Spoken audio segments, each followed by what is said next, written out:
Assalamualaikum warahmatullahi wabarakatuh. Kembali lagi dengan saya, yaitu Fariska Elicharera.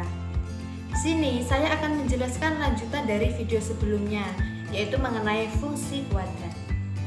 Sebelumnya saya akan menjelaskan tujuan dari pembelajaran ini. Yang pertama, siswa dapat menentukan fungsi kuadrat. Dan yang kedua, siswa dapat menerapkan fungsi kuadrat dalam kehidupan sehari-hari.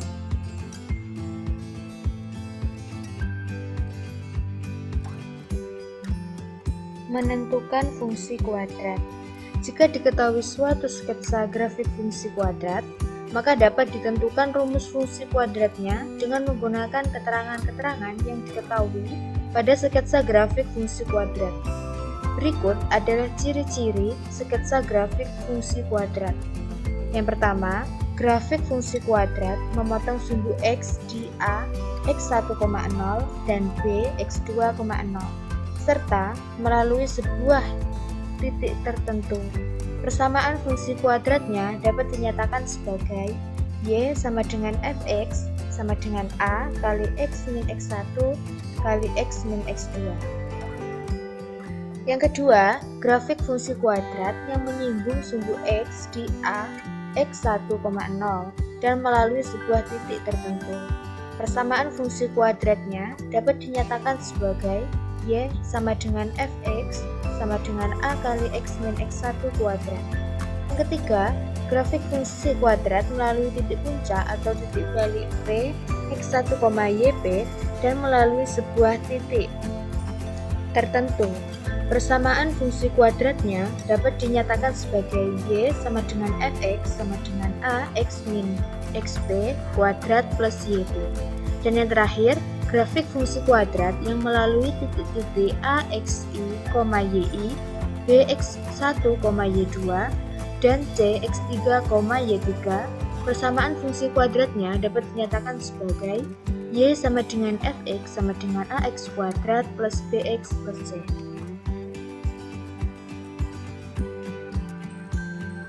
Penerapan fungsi kuadrat dalam kehidupan sehari-hari.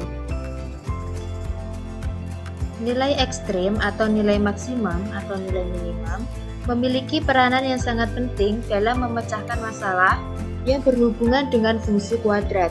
Dalam kehidupan sehari-hari, nilai maksimum atau nilai minimum dinyatakan dengan menggunakan kata yang berbeda-beda. Misalnya, kata-kata terjauh, terbesar, terluas, tertinggi, terpanjang, dan yang lainnya dapat dihubungkan dengan konsep nilai maksimum fungsi kuadrat. Kata-kata terdekat, terkecil, tersempit, terendah, terpendek, dan yang lainnya dapat dihubungkan dengan konsep nilai minimum fungsi kuadrat.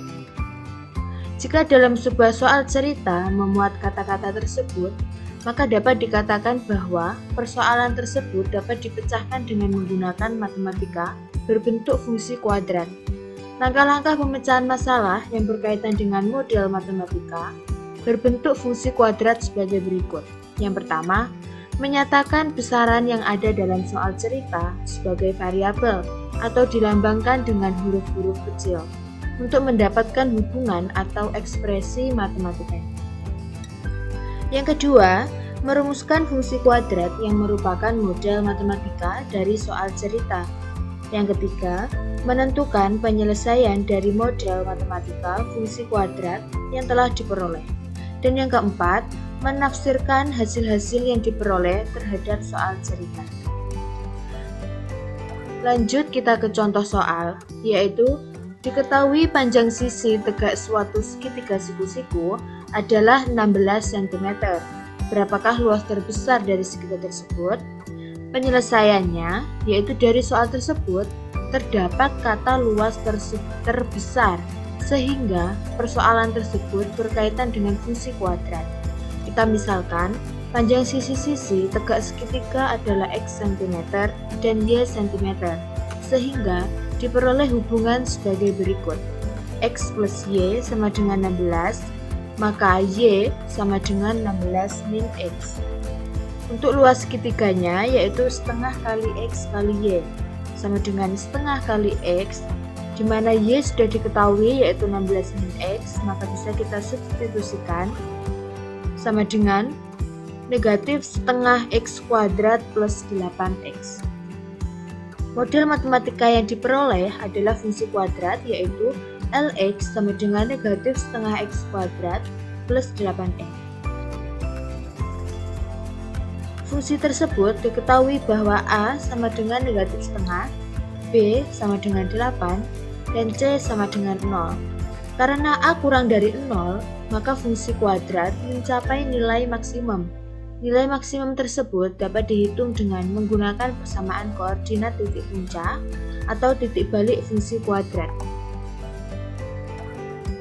Dengan L sama dengan B kuadrat min 4AC per negatif 4A diperoleh sama dengan 8 kuadrat dikurangi 4 kali negatif setengah dikali 0 per negatif 4 kali negatif setengah sama dengan 64/2, maka sama dengan 32.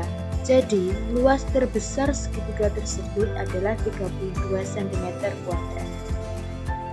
Selanjutnya, kita masuk ke latihan soal, yaitu yang pertama, diketahui sebidang tanah berbentuk persegi panjang, luasnya 72 cm².